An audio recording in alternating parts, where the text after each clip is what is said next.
జీవితమొక పయనమని గమ్యము తెలియదని తెలిసిన ఈ మనిషి పయనమాగదు.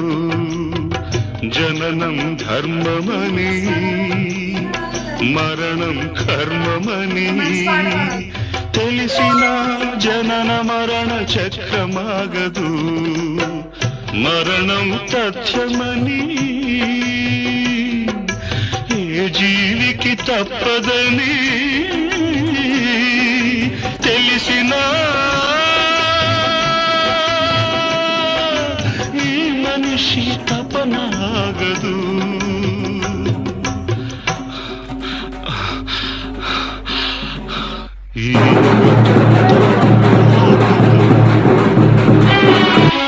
ఆగదు ఏ నిమిషము నీ కోసము